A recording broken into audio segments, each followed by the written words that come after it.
I was fired for being 5 minutes late. 2 weeks later, my boss begged me to come back with triple my salary. I, 34M, have always been the kind of person who works in the background, the one who keeps things running while others take the credit. For 3 years, I worked at a mid-sized tech company that develops custom software solutions for various industries. My official title was Systems Integration Specialist, but that barely scratched the surface of what I actually did. My direct boss was one of those people who got promoted based on charisma rather than competence. He'd been with the company for 7 years, climbing the ladder by taking credit for others' work and throwing subordinates under the bus when things went wrong. Everyone knew it, but nobody said anything because he had the ear of upper management. The incident happened on a Monday. I was running 5 minutes late because of an accident on the highway that had traffic backed up for miles. 5 minutes. Not an hour, not even 15 minutes. 5. After 3 years of coming in early, staying late, and working weekends without complaint, I rushed into the office at 9:05 a.m., coffee in hand, ready to apologize and get straight to work. But before I could even reach my desk, my boss intercepted me in the hallway, his face already red with that artificial anger managers put on for show. "My office. Now," he said loud enough for the entire floor to hear.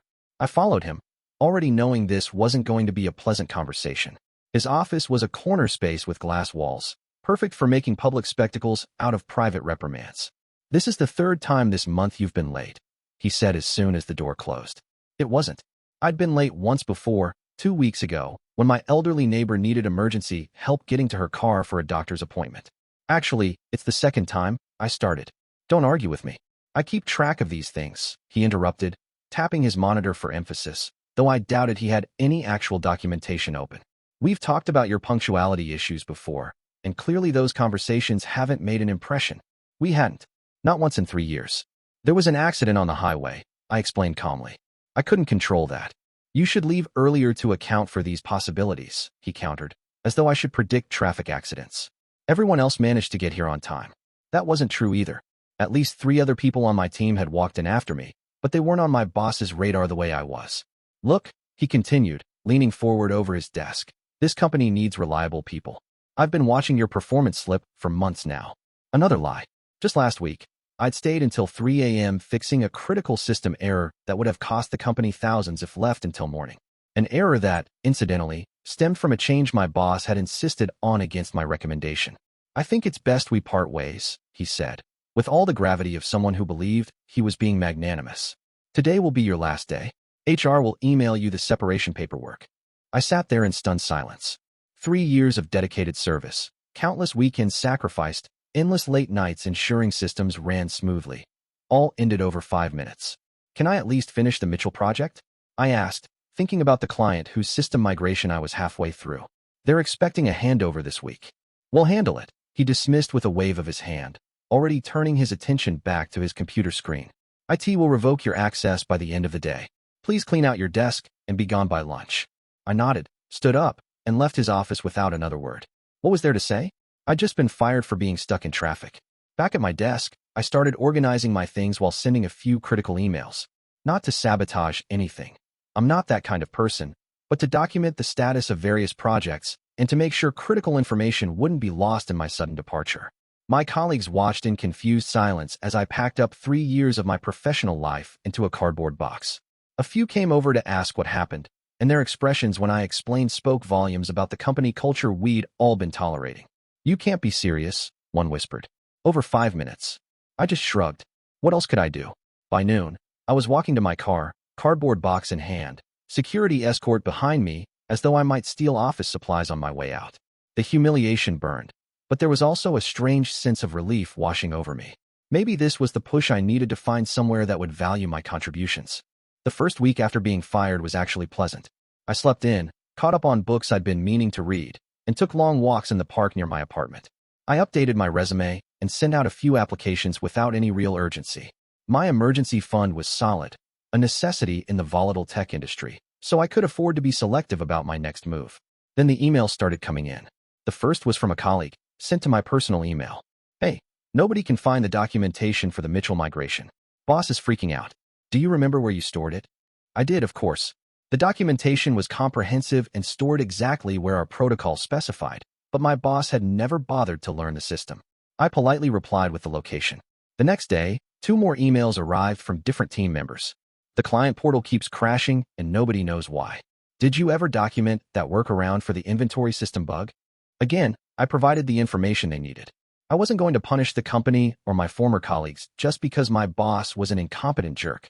By the end of the first week, the emails were coming in hourly. Critical systems were failing, clients were getting restless, and apparently, nobody could find half the documentation for the custom solutions I'd built over the years. See, what my boss never understood was that my job title of Systems Integration Specialist didn't begin to cover what I actually did. Over 3 years, I'd become the unofficial technical backbone of multiple departments. When systems didn't talk to each other properly, I made them talk. When legacy software needed to connect to modern platforms, I built the bridges. When clients needed custom solutions that our standard offerings couldn't provide, I created them. And I documented everything meticulously.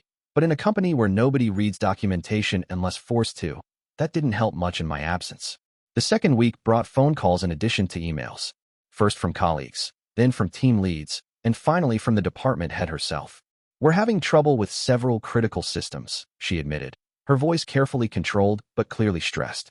Your boss mentioned you were working on a number of custom integrations before you left. That's right, I confirmed. Everything is documented in the technical wiki, section 3B through 3F. We've looked there, she said. But without context, it's difficult to understand. Some of these systems are quite complex. That was putting it mildly. Some of the integrations I'd built were holding together disparate systems that were never meant to communicate with each other in the first place. Band-aids on band-aids, because the company had always prioritized quick fixes over proper solutions. I'm sorry to hear that, I said, genuinely meaning it. I tried to make the documentation as clear as possible. Would you be willing to consult? She asked after a brief hesitation. Just to help us sort through some of these issues. We'd pay your contractor rate, of course.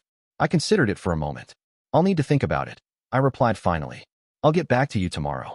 After hanging up, I checked my email to find 3 more desperate messages from former colleagues, each describing another system on the verge of collapse. Part of me felt validated. Finally, people were realizing how much I'd been doing all along.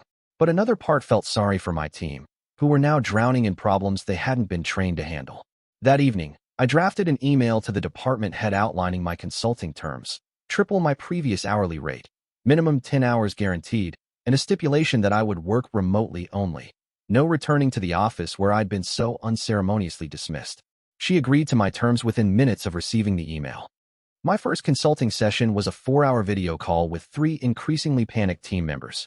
The Mitchell project migration had gone completely off the rails, with the client threatening to pull their 6-figure contract if things weren't fixed immediately.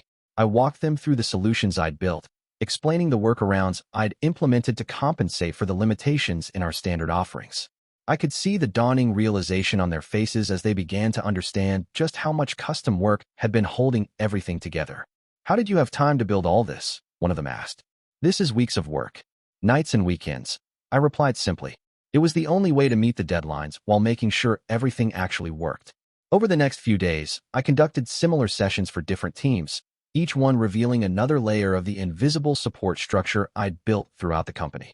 Custom APIs that connected incompatible systems, automated workflows that saved hundreds of manual labor hours, security patches that protected vulnerable data endpoints, all created by me in the gaps between my official responsibilities.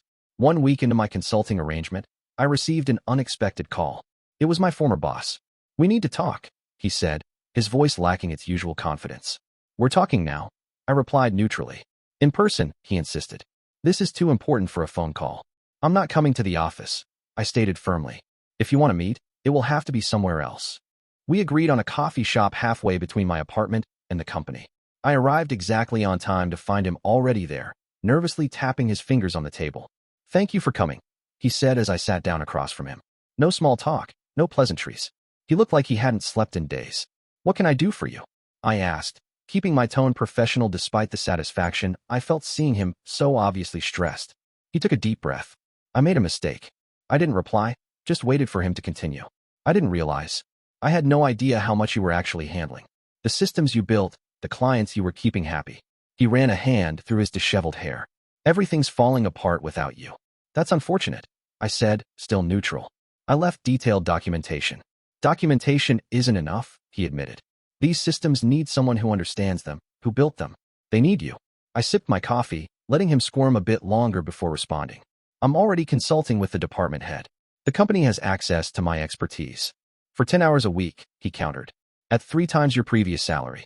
And there are certain things you can only fix if you're back on the internal network. He wasn't wrong. Some of the more sensitive systems couldn't be accessed remotely due to security protocols. What exactly are you proposing? I asked finally. Come back, he said, the words clearly difficult for him. Full-time.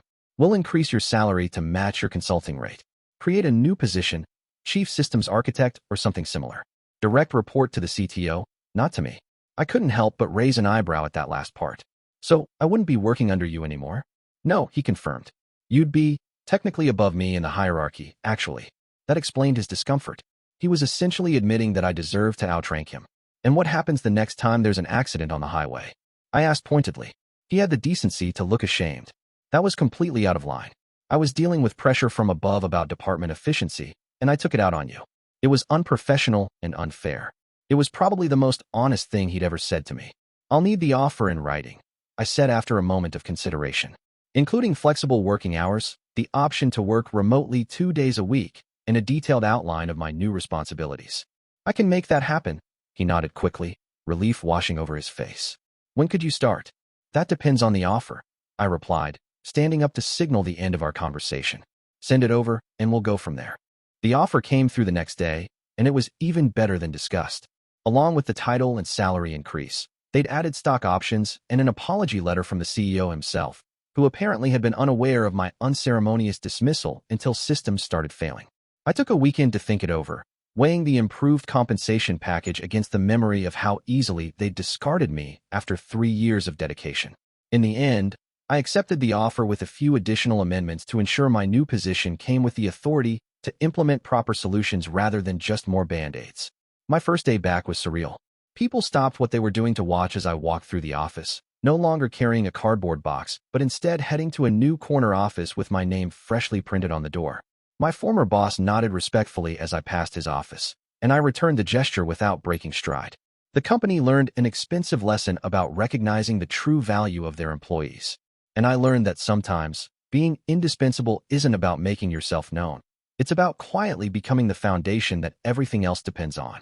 As for my former boss, we maintain a strictly professional relationship now. He's careful never to mention my occasional late arrivals when traffic is bad. And I'm careful never to remind him of the 2 weeks when he discovered exactly what I really did for the company.